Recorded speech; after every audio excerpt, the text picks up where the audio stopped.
Okay. They say it in a way that sounds very scary. Okay. Good to have my wife on here. Welcome to my brother Shmuel, my oldest brother, who lives not too far, but it's not always easy to get there. Thank you. Great to have you with us. And welcome to everybody. Let me share my screen with you. Let's see. Okay, so I decided to teach about this because obviously we all know that Purim is on the 14th of Adar, and that walled cities celebrate Purim on the 15th of Adar. And usually our experience of that is Jerusalem. Jerusalem is the classic city that's a walled city that keeps it on the next day, what we call Shushan Purim. Although really Shushan, which is today's Susa in Persia, in Iran should be the walled city, because that of course is we'll read in a minute why we do that. But in addition to, what's interesting is that we sometimes assume that only Jerusalem reads on the 15th, but of course the Talmud says any city that's a walled city from the time of when the Jewish people entered the land, that should read on the 15th, read the Megillah on the 15th of Adar and Shushan Purim, the day after our regular Purim. And the question is, why don't we, and what are the parameters? So I want to start with the book of Esther. The Megillah, which is of course the source for all of these halachot and customs, is on the 13th day of Adar. They rested. They fought a war on the 13th, and they rested on the 14th, and they made it a day of simcha, of Yom Mishtev Simcha. It made it a day of rejoicing. And then the Megillah tells us, so that seems to be in regular places. Yehudim, the Jews who were in Shushan, which was the capital city, Nikalu b'shlosha asar bo, v'arbasar bo. They fought on the 13th and the 14th of Adar.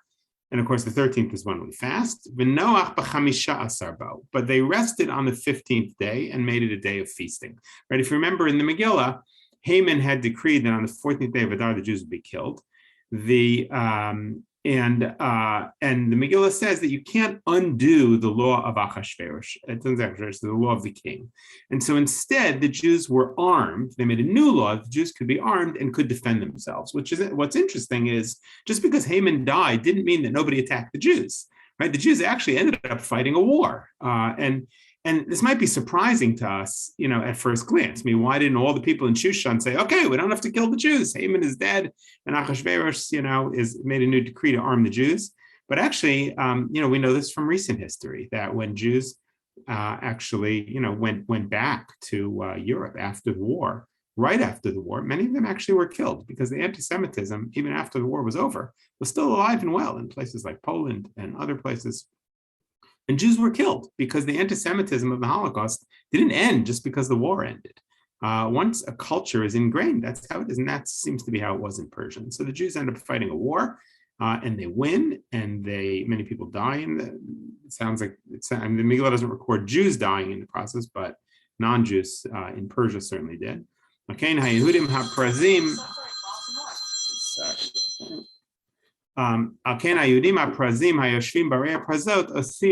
Therefore, those who live in unwalled towns should have Purim on the 14th day of Adar, a day of feasting, and to send gifts one to another.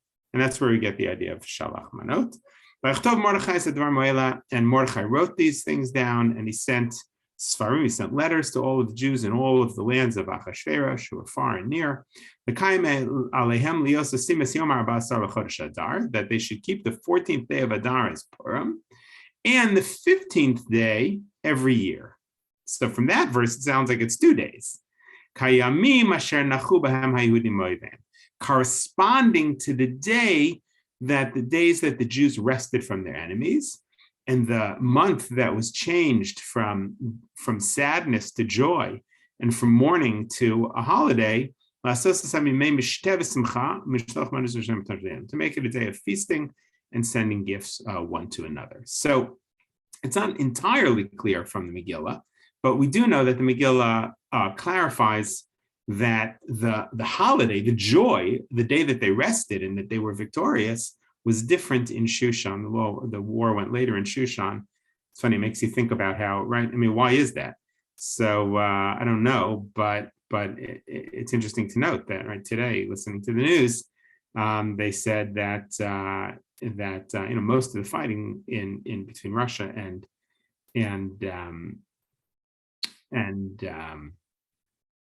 between Russia and Ukraine was going on in Kiev. That Kiev much worse than Kiev. Why? Because it's the capital city. You want to take the capital city. So over here, maybe it's a little bit different, but somehow it's something about being the capital city that either the war was harder, there was more people to fight. Maybe they were closer to the palace, closer to Haman, so there were more people the Jews had to fight off. But the Mishnah, which is of course where we get the halakha, the law, the Mishnah says Megillah nikres b'achadasar b'shnemasar b'shlashasar b'arba'asar. It's actually possible that you would read the Megillah on many different days, the 11th, 12th, 13th, 14th, 15th, not before the 11th and not after the 15th. How does that work? If you have a city that is walled from the days of Joshua, they read it on the 15th of Adar, which is the day after our Purim, which is Shushan Purim. Kfarim Barak Dalot, if you have a kfar, which is a small city, and a big city, a walled city and a big city, a unwalled city, a small city, and a big city that's not walled, they read it on the 14th. And kfar, which is a very small city, like a farming town, they read it on the day that they would go to the big city, which was usually a Monday or Thursday for the Yom HaKnisa, which is they would use courts there that day. The marketplace was open that day. And so the Gemara says that, excuse me, the Gemara says that partly it's because there would be a minyan that day, but partly it's because the farmers had to bring food for Purim to the big cities. And people in the big cities needed the farmers for that. And so the farmers were able to celebrate Purim early so that they could provide food to the people in the big cities. The Gemara writes, a commentary on the Mishnah,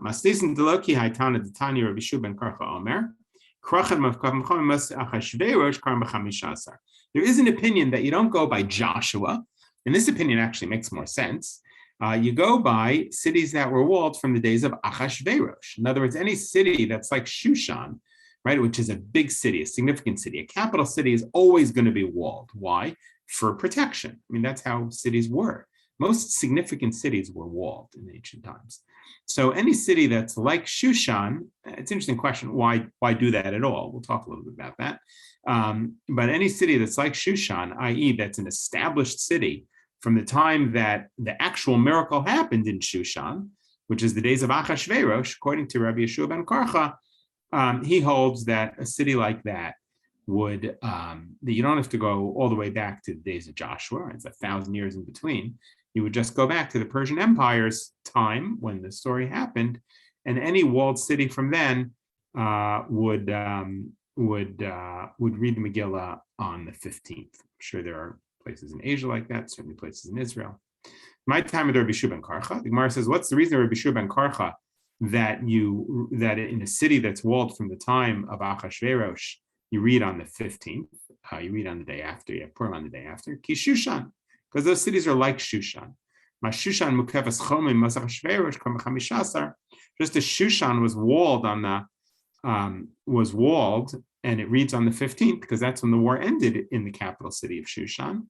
So too, every city that's walled from the days of Achashverosh, any city that was like Shushan, any capital city, any walled city, any significant city at the time that it happens there, should do it on the 15th. It's a little bit hard to understand, actually, why that is. So what? You know what? It's sort of hard to understand. Let's see, some of the commentaries mention some ideas, but it's not so clear, really. Tana Didan my time. Well, what's the opinion of our opinion that we don't go back to the time of Achashverosh to decide what's considered a walled city, but we go back to the time of Joshua when he enters the land, when the Jewish people enter the land of Israel and conquer the land of Israel, any city that's walled from them, even though Purim hadn't happened yet. Purim's not going to happen until 1,000 years later. That's what's called a walled city, what's called a capital city, what's called a significant city, a city that's walled from the time that the Jews entered the land of Israel. How do we learn that? So we learn it from two different verses that use the same word, praze. Praze means a walled city. As it says here, the Jews that are in walled cities, they will keep it on the 15th. I'm sorry, unwalled.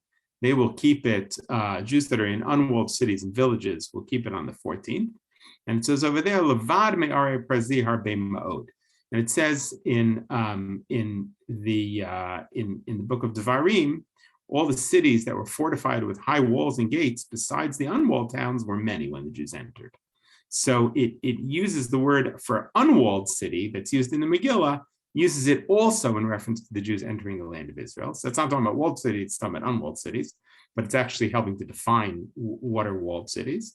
Over there, it's from the time of Joshua, and there's the definition between a walled city and an unwalled city, or the idea of a walled city versus an unwalled city in the Torah is from the time of Joshua. That's what's describing the cities in Israel. So too, the same word, prazi, is used to refer to unwalled cities in the Megillah, and therefore we link the two.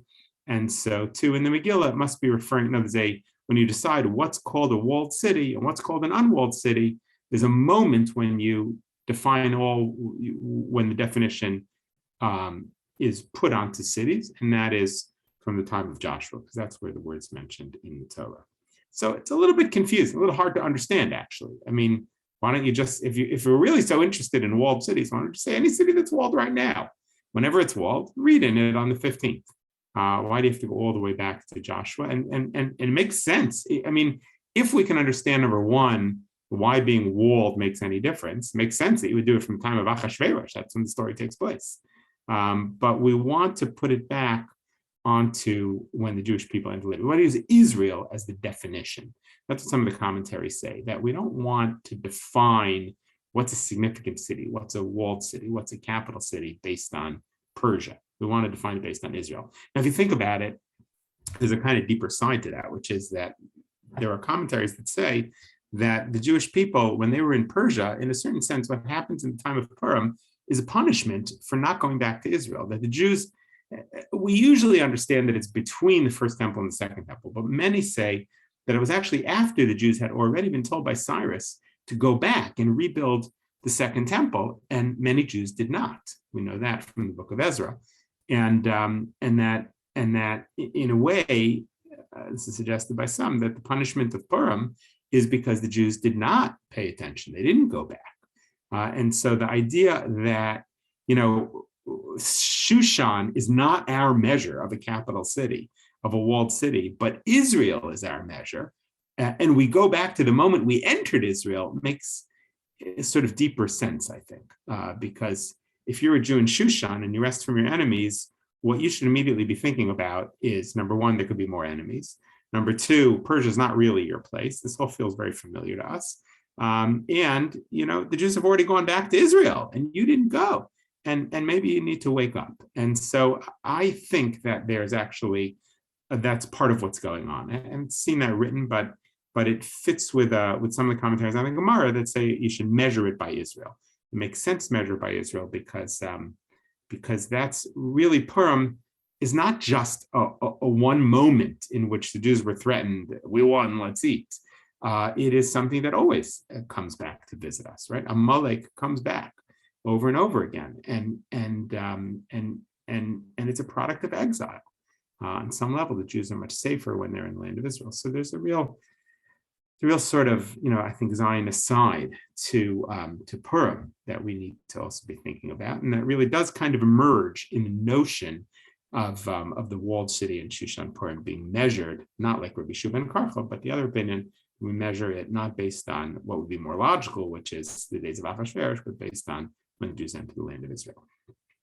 So, okay, so what cities are walled, what cities are not walled? So the Gemara says, Amar Rabbi Yeshua ben Levi. Rabbi Yeshua ben Levi said, Lud va'ono v'gei acharashim v'kepet chamim ad Yeshua ben, that we know of three cities And there may have been others, but Rabbi Shua ben Levi says these three cities we know, and he's sort of giving testimony to this fact that these cities were surrounded by walls in the days of Joshua.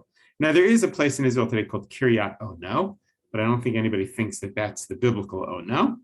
Gea Harashim, I don't think we know where it is. At least I'm not sure it is. But Lod, of course, we have a city called Lod. And one question is, are cities, right, when we're trying to determine today in Israel or anywhere else for that matter, it doesn't have to be just in Israel. If you're in Shushan itself, whether it had a wall or, whether Shushan, you definitely read on even if you can't find its walls in Shushan, which is Susa today, you would definitely read on the 15th. But if you're in a Chinese city and it had a wall from the time of Joshua, you still read on the 15th there. But the Gemara, we at least, did Tzfat have a wall? Did Tiberia have a wall? Did Hebron have a wall? These are ancient cities. Were they cities when Joshua entered? Do we know that they had walls? Do we know that Jerusalem had a wall? It was a Jebusite city. But the Gemara at least is giving testimony that these cities had a wall. And obviously one question will be, were they walled? That's the first question you have to answer about any city. The other question you have to answer is, if you know that a city had an ancient wall, do you know that where you are today is that place, right? You have to know that it had a wall, and you have to know that you're in the right place, that this corresponds to that place, which obviously over time, it's not so easy to know, is a place where you are the ancient place. And the question is, how do you figure that out? And we'll talk about that. So the Rambam writes, the Rambam's trying to give you the halacha. The Rambam writes, the law, ir shehi safek.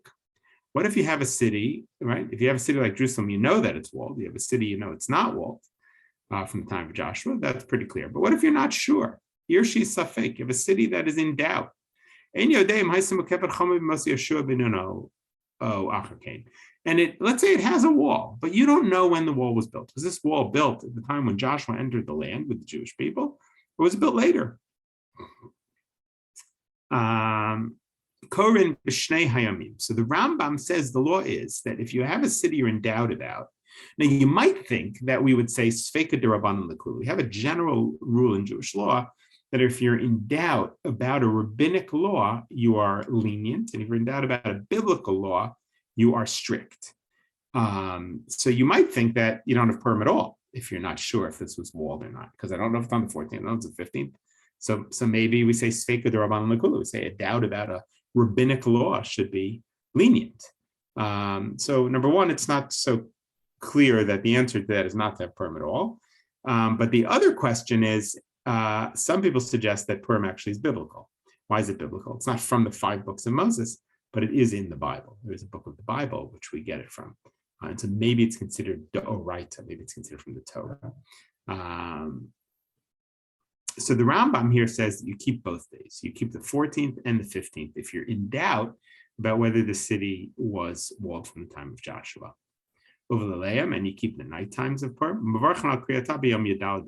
So what do you do about the blessing? We have a general rule that when it comes to a blessing, if you're not sure, let's say that you're eating an apple and you're not sure, did I make a bracha on this apple or not? So blessings are rabbinic. And when it comes to blessings in general, even on a biblical commandment, if you're not sure if you said a blessing, except maybe for benching, which is from the Torah, but because it's rabbinic a blessing and it contains God's name, therefore, if you're not sure about a blessing, you don't make it. So if you're eating an apple and you're not sure if you made a blessing or not, you do not make another blessing.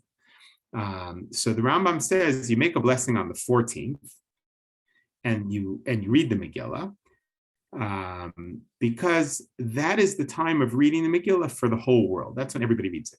And he gets this from a Yerushalmi, a piece in the Jerusalem Talmud that says that if you are in a walled city, which in theory you should read on the 15th, but you read on the 14th, since that is the general Purim from the majority of places, you fulfilled your obligation. And so the Rambam says, if in a place where you're not sure, read it on the 14th, make a blessing, read it again on the 15th, but don't make a blessing on the 15th, because you may have already fulfilled your commandment.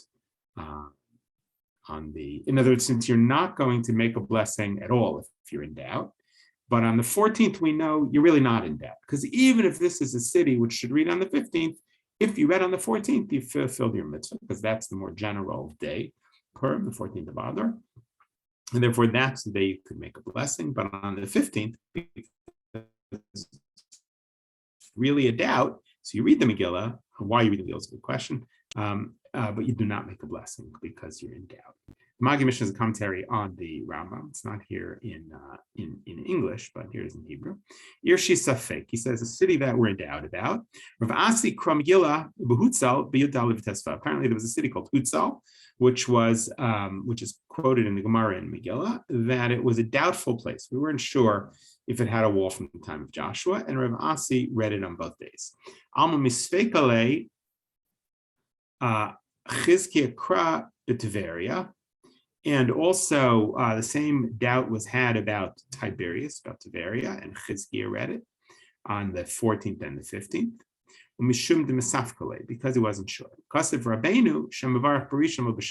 Rambam is writing, you make it the blessing on the first reading on the 14th and not on the 15th.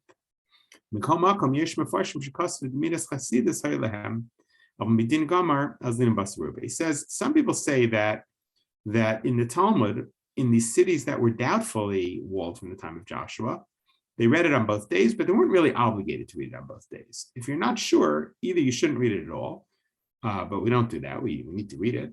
So we read it on the 14th, because even if you live in a place to read on the 15th, if you read on the 14th, you fulfill your obligation. So therefore, they didn't really have to read on the 15th, because they already read it on the 14th. And it's a doubtful place, not a definite place to read on the 15th, but they read it because they really wanted to fulfill the mitzvah according to everybody, and it couldn't hurt because you're not going to make a blessing on the 13th, so at least you cover all your bases. There are those that say that they were not worried about the idea that really it was walled. They weren't worried about this doubt.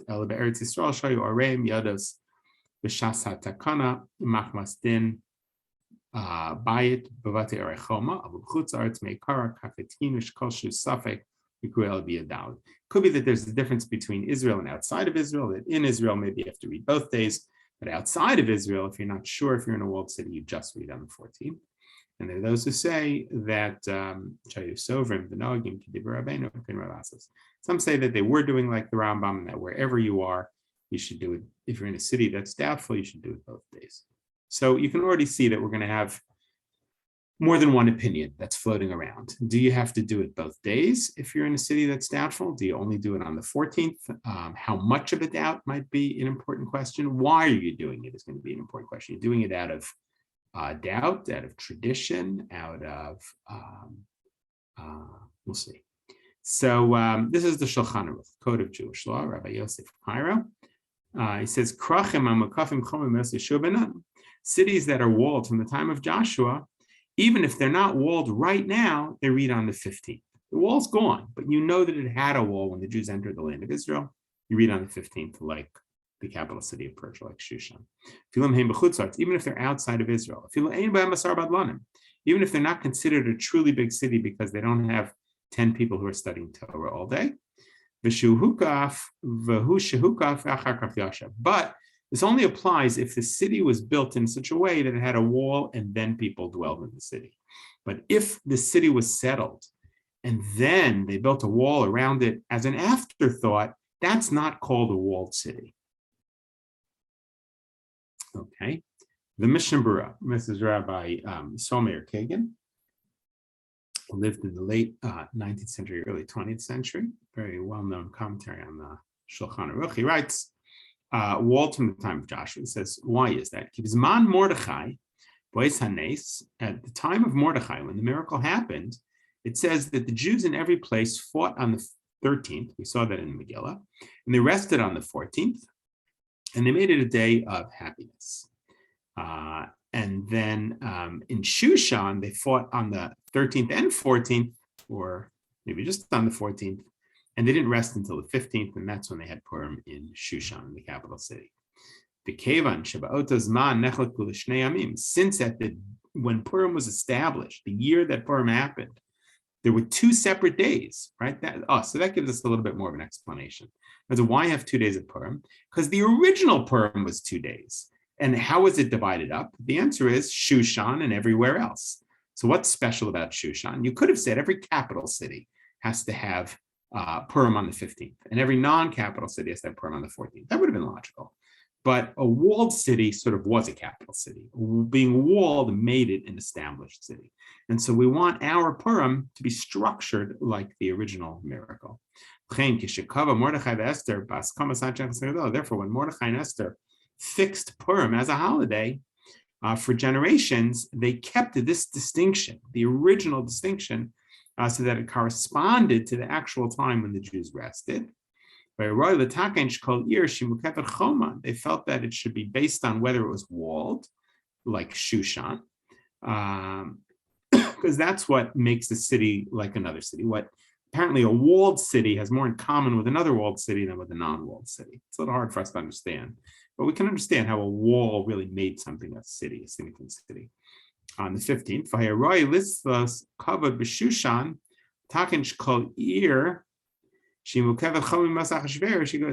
so it should have been from the time of Achashverosh, that every walled city that's similar to Shushan that was walled from the time of Achashverosh. But so we know that was one opinion in the Gemara. The other opinion in the Gemara was, no, it wasn't the time of Joshua. Why is that? So the Chavetz Chaim explains here, he says, because he said, this is where I got the idea. He says, since Israel was in a state of destruction at the time that the miracle happened in Persia, and therefore Shushan was more important than cities in Israel that were walled, because the cities in Israel that were walled were destroyed. Jerusalem was in a state of destruction. The walls of Jerusalem were down. The wall of Persia was up. So therefore, he says, that's why in order to honor Israel, we said, you know what, the real Shushan, the real walled cities are not here. The real walled cities are Israel, even though right now they don't have walls because they're in a state of destruction. And therefore, in order to honor Israel, because this happens in the exile between the first and second temple, therefore, we based it on Israel. Even though right now it's not walled, right? It reminds you that Shushan's not the only walled city. Shushan's not the only fortified city. Shushan's not the only real city. We had our own real cities in the land of Israel. That's what it reminds you of. That's what it's about. It's a deep idea, I think. Ashar biyadala devad Shushan afal pisha inu mukefet miamos Yoshua benun afilu hachi kar b'tesvav. So he says,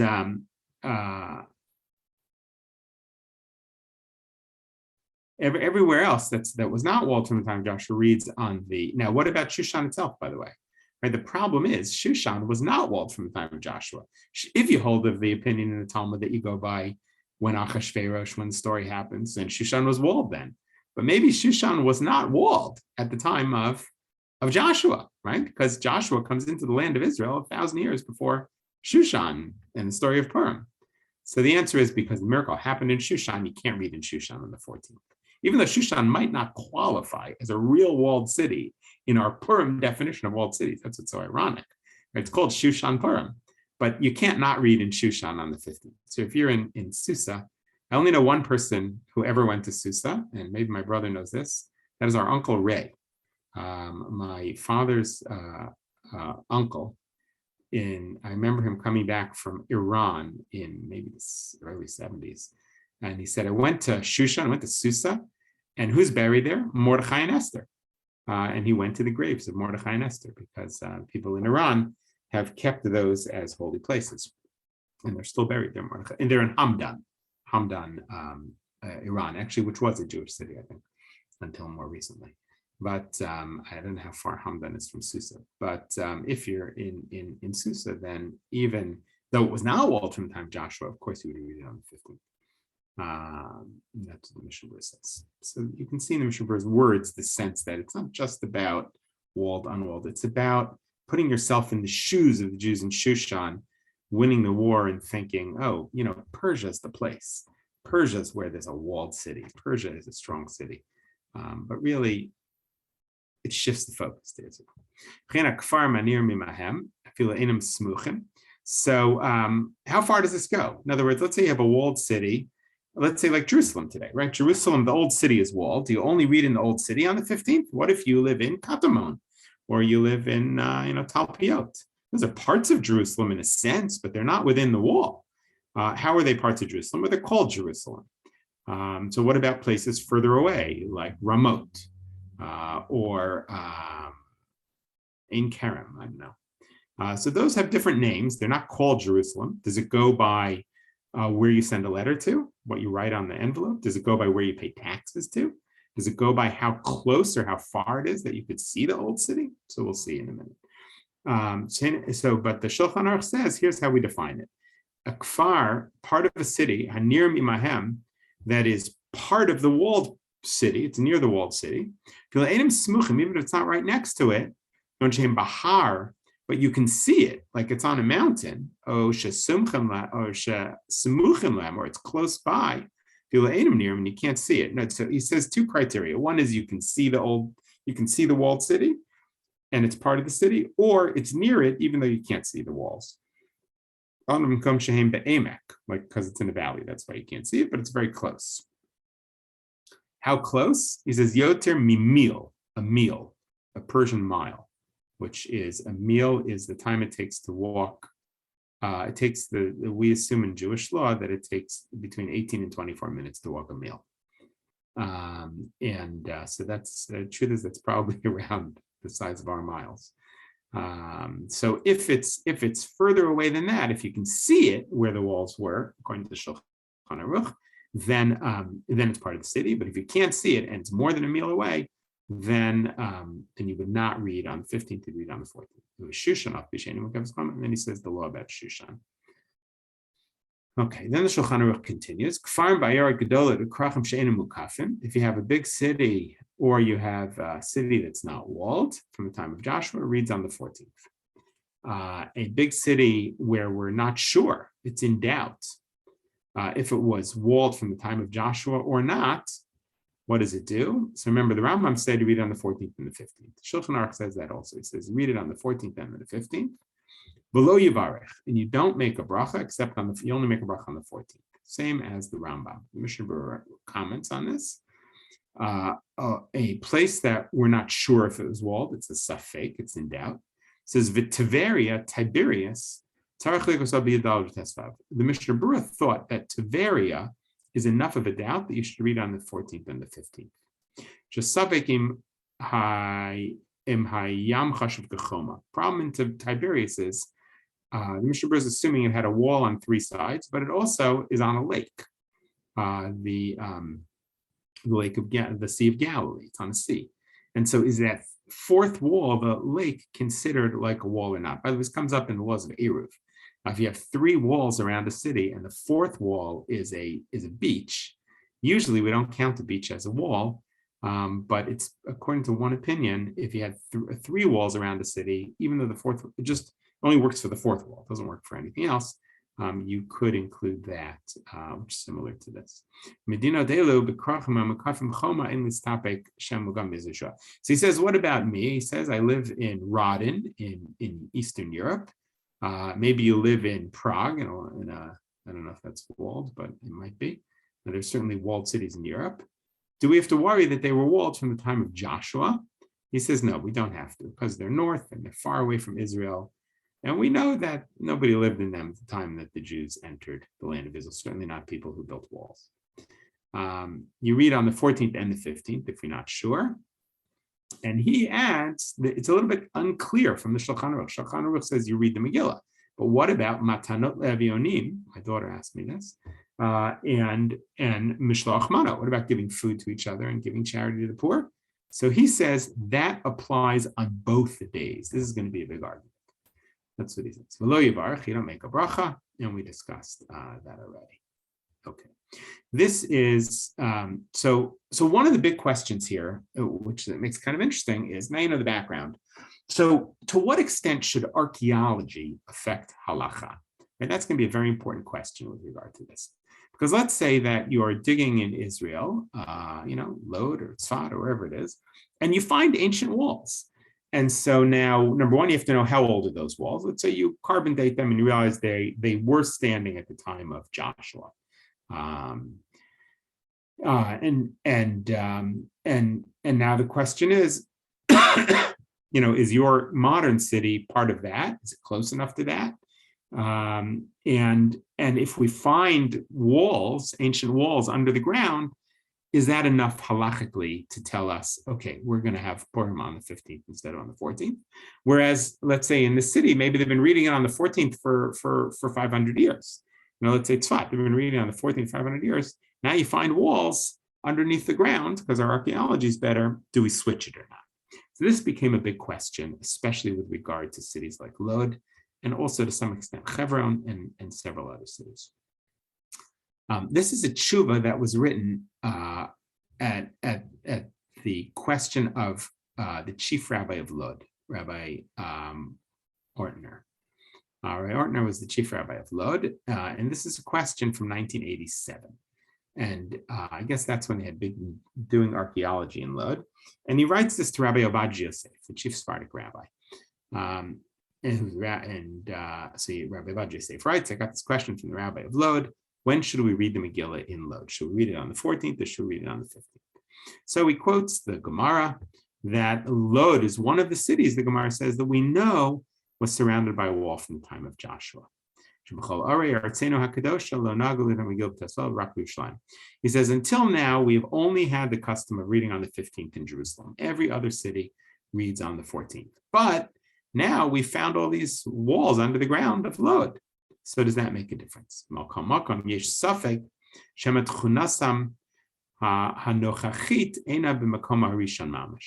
So he says, maybe, we're in doubt sometimes. Even if we know that a place had a wall, we don't know, is this modern day Lod, is that the same as ancient Lod? Maybe modern day Lod is far from ancient Lod. But we have no doubt about Jerusalem. And he says, he says, but as they were making the road to Lod, they found many ancient kvarim, many ancient graves. And they were 2 meters deep. There's an organization in Israel called the Atar Kadisha that tries to preserve ancient graves. And they are experts in dating when these graves were from. And they said, these are Jews from the time of the Mishnah. And so it must be, that's from the time of Joshua till the Mishnah. There's an assumption Rav Yosef is making that there wasn't a new city built there. If there's a city there, that was where the city had always been. And so if you find graves from the time of the Mishnah, you can assume he's saying that was and the only ancient city that was in the vicinity there was Lod. You can assume that that's Lod.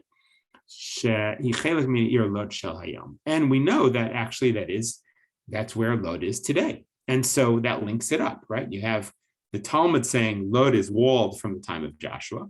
We have graves that we find in modern day Lod from the time of the Mishnah. So in theory, that links them all up, and Lod should be a walled city and should be the only, should at least be a city that reads not out of doubt on the 14th and the 15th, but that reads only on the 15th and has Purim only on the 15th, like Jerusalem, right? Again, Lod is different because the Talmud itself says that Lod had a wall. Rabbi Obadiah Yosef's opinion is, nevertheless, even though we can trust the archaeology, it sounds like, to know that this wall is the wall of ancient Lod, and we know from the Talmud that Lod was walled, and obviously modern day Lod is right near those graves. Nevertheless, he says we should not change the custom of reading on the 14th with a blessing, Kiminhag Rov Olam, like everybody else does, and on the 15th without a blessing. He says we haven't really left the status of doubt. So that's the question. That's an interesting thing. Now, he doesn't say why. Right? Is it that he doesn't trust the archaeology? Is it that, hard to know. Rabbi Obadiah Yosef did not feel, we'll see other opinions, but Rabbi Obadiah Yosef, it seems, did not feel that the archaeology was enough to push you over the edge to say, don't read on the 14th, read only on the 15th. And if this was not a walled city and you read on the 15th, you're out of luck. That's not Purim. If it is a walled city and read on the 14th, you have fulfilled your obligation, according to the Jerusalem Talmud. So the safe way to go is the 14th. But if it really was walled and you're sure, then you should read on the 15th. Rav Yosef said maybe it's not enough proof. The Radvaz, who had lived in Sfat much earlier, wrote, even though he said the law in many places is to read on the 14th, like in Sfat, those who read on the 14th and the 15th, it's okay, because they're reading it without a blessing on the 15th.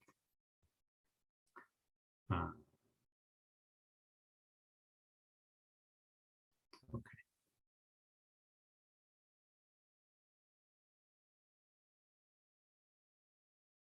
So let me, I'm going to go, I want to get to some later sources. Okay, let's see Rav Yosef.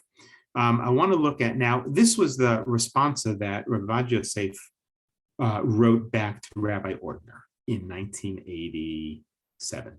Rabbi Ortner himself, who was a serious chief rabbi and a Talmid Chacham, he wrote his own tshuva. Let's take a quick look at that and what year he wrote that. This is Rabbi Ortner's tshuva. Can you see this? Dinei Purim Bi'ur Lod? Should be able to see it. What year was this written? It's later.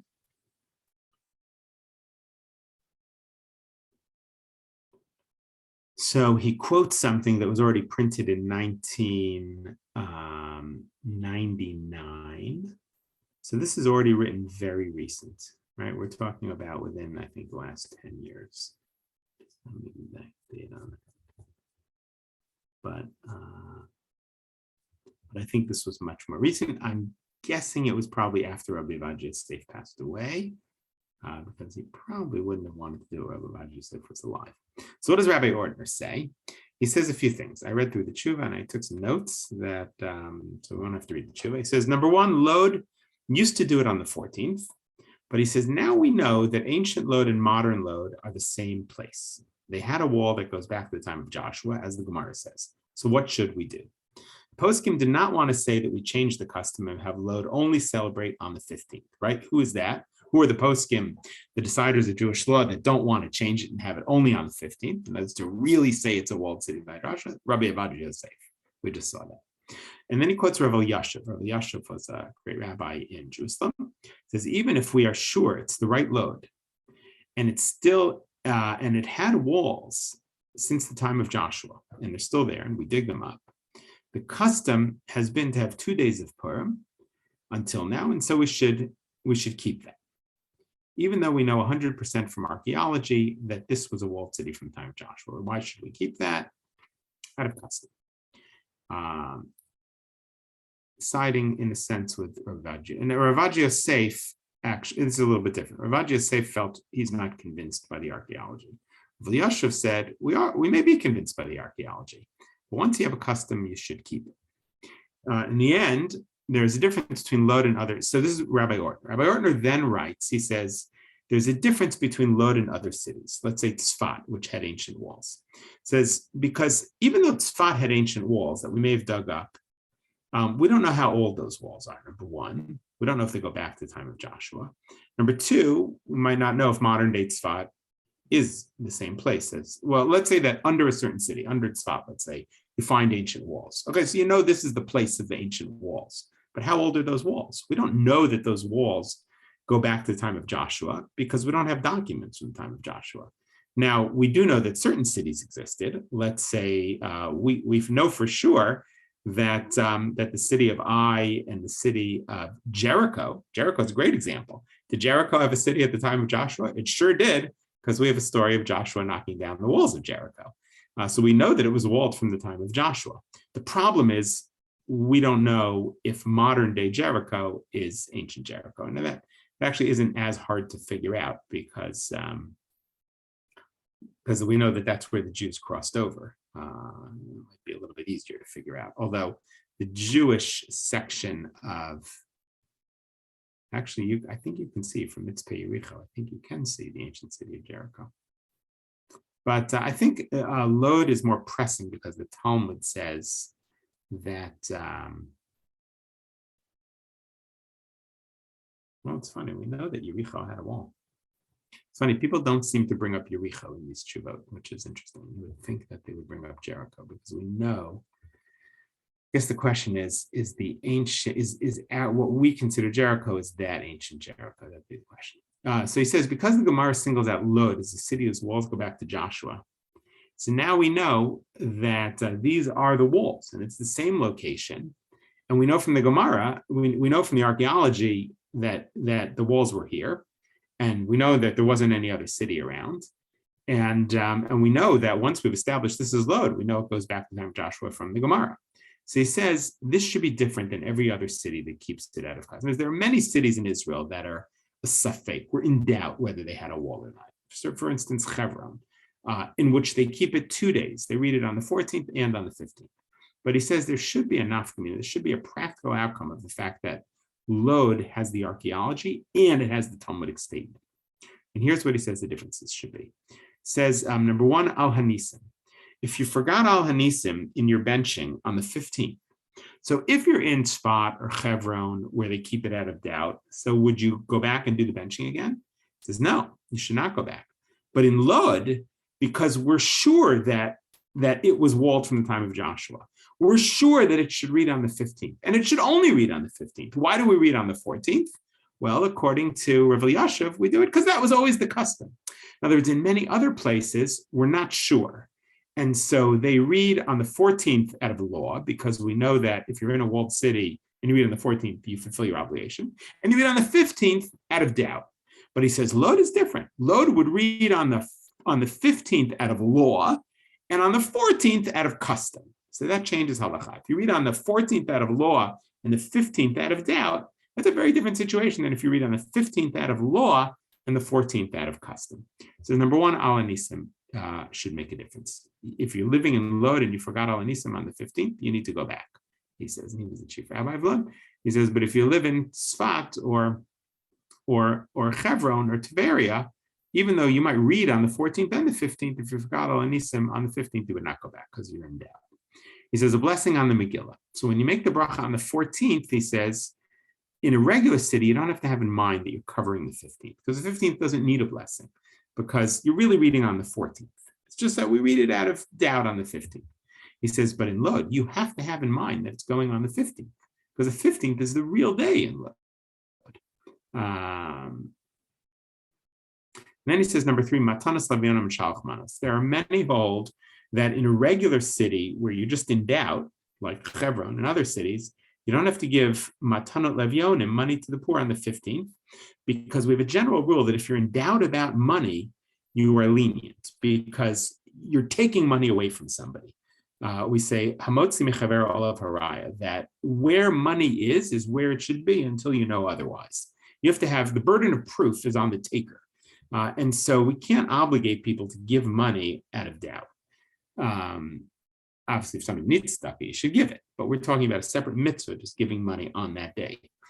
So he says, but in Lod, the 15th is the real day. So you have to give, that's fine if you give on the 14th, but he said you have to give on the 15th. That's what Rabbi Ortner writes. So I wrote to my rabbi, Rabbi Samet, who is the rabbi of a very, very large community in Lod, the Garin Torani in Lod, about 1,000 families. And I had the merit to study with Rabbi Samet about 12 years ago in Lod. I used to drive to Lod, as many of you know, every day for about 6 months. And I would study Torah with Rabbi Samet. And so I wrote to him a few days ago and I said, what do you do on a practical level in Lod? What's the halacha? So he said, Shalom Rav Chaim. I'm very happy to hear from you. How are you? He said, over here, everything is good. We just had Corona, but we're doing okay. And he says, here's the halacha. He says, Belod noagim litzari. So this is interesting. He says, in Lod, the custom, to my great disappointment, lo kulam noagim kach. Not everybody does this. Aval mispar hanoagim kacholech v'gadel mishana l'shana. But the number of people is growing. L'kro Megillah Yomayim, to read it both days. Ulevarech rak bayom yudalid, biglal divrei hayerushalmi sheben tesvav karbi yudalid yazid. It says they do it on the 14th and they make a blessing because what we mentioned that even if you live in a place that should read on the 15th, if you made the blessing, if you read on the 14th, you fulfill your mitzvah. At shar mitzvot hachag makaimim ba'ofen mali b'shnei yomim. He says what we should do is we should do all the mitzvahs, giving charity to the poor, sending gifts on both days. And he says we even read the Torah in Lod with a blessing both days. Very interesting. So, and they just chose a new chief rabbi, Rabbi Ortner, I think either retired or died. They just chose a new chief rabbi a year ago. Gamhu mamshich anamina Rav Ortner. He also holds like Rav Ortner, shebalod ein safek hadin hazeh shonem arei sfekot, that there is no doubt about what day it is in Lod. It's different than all the other cities. Arei sfekot rakor Megillah v'makaimim et sharmitz l'chag biyom tesvav. On other cities, they read both days out of doubt, but they don't do the other mitzvahs. They don't do matanot levionim and shaloch manot. But he says that because Lod is not like other cities of doubt, but Lod is much more for sure that it's a city that was walled from the time of Joshua. Therefore, he says, therefore, you should do all the mitzvahs of Purim both days. And that indeed is what they do. So in Lod, he says,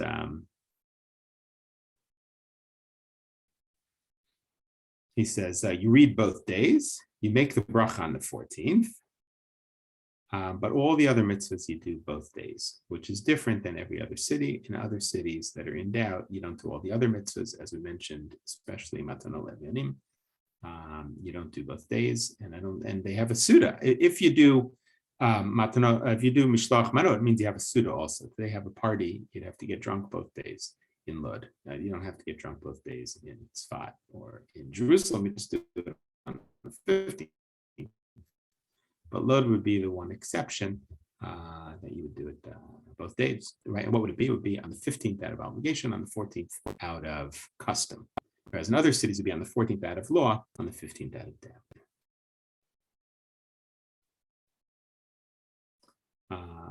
An interesting question about matanot levionim and shloach manot, whether they are a function of the Suda or are they independent mitzvot, and that has some bearing on this also.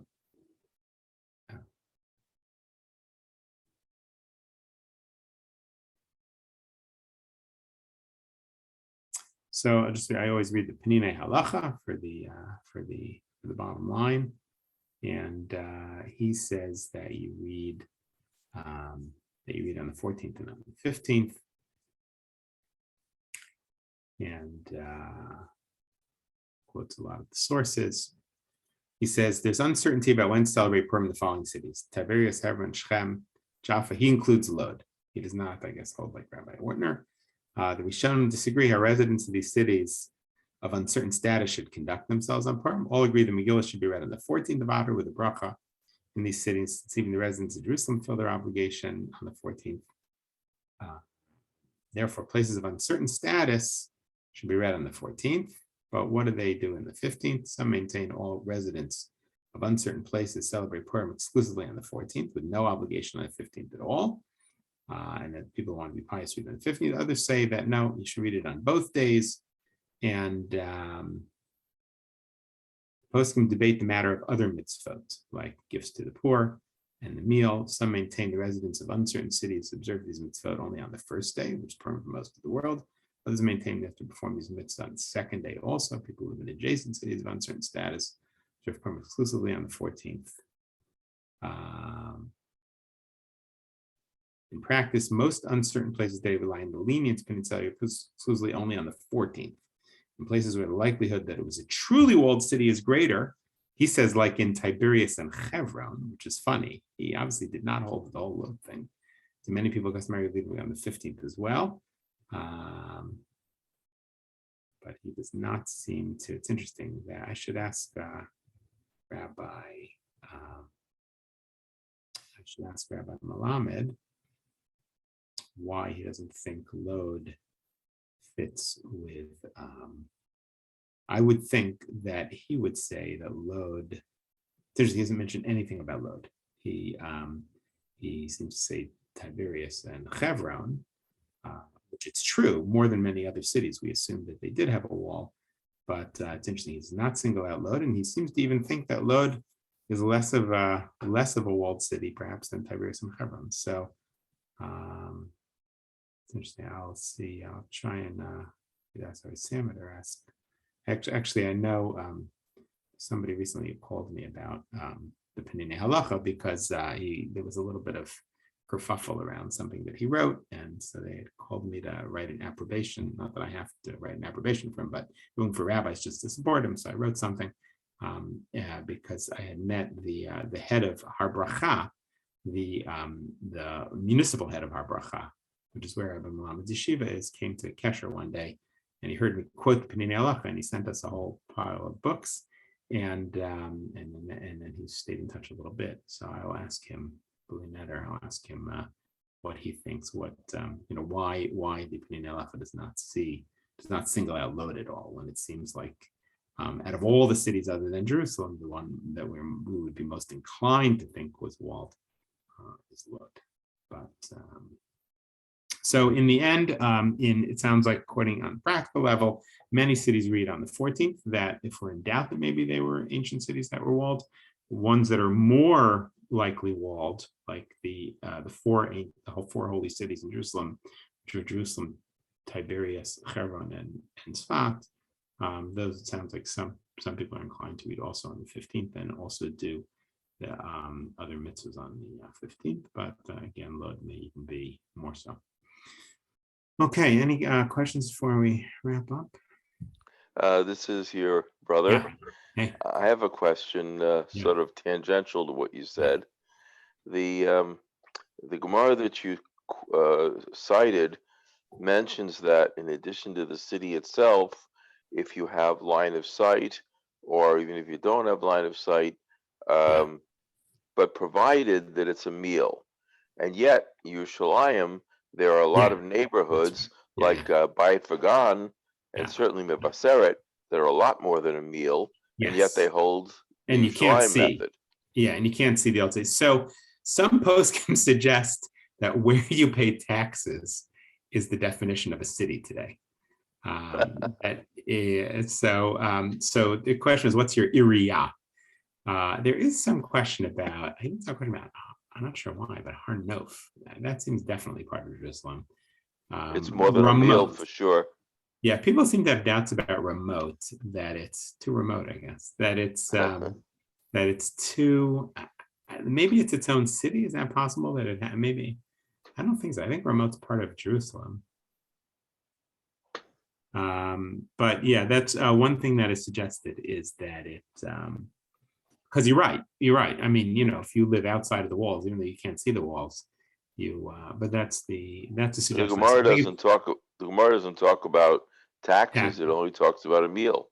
No, I think some of the Rishonim may mention it, because what's defined as a city sort of gets bigger, right? Now, what's defined as a city in the old days is where the wall is. Really, that's the city. So what does it mean to adapt to a modern city? Well, in America, we have a concept of a meal tax. Maybe that, well, it's Purim, I can joke like that. We have that? Somebody asked me, what other cities that read the Purim? But Mitzvah Yericho, like you said, first of all, it's probably line of sight. But even if it isn't, I'm sure it's taxed the same way.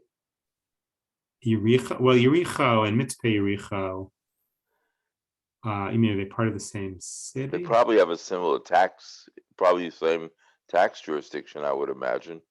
I don't know. Yeah, in Yericho, I don't know. I don't know how it works. I mean, one is, area C and one is area A, just in terms of security. No, I mean, wouldn't they pay taxes to the Palestinian Authority, Yericho? Well, and since you have would pay to Israel, no? Well, since you have a niece who lives in Mitzvah Yericho, I guess you could ask. No, Mitzvah Yericho for sure pays to Israel, but I mean, what they do about Purim. Oh yeah, I could find out. Yeah, I think they probably have it on the 14th. It's funny that nobody mentions Yericho, because you would think that's the most obvious. Nobody that I saw. I have to look a little bit more. That would seem to be the most obvious one. Somebody asked me about Torah reading.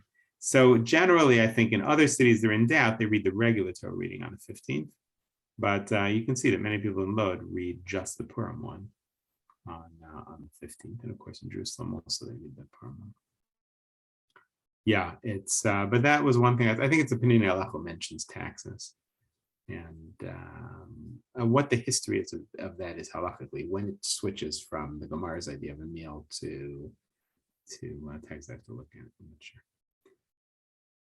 All right. Well, I wish everybody a good Purim, a good fast of Esther tomorrow, and we should have should be once again a time of redemption and joy for all.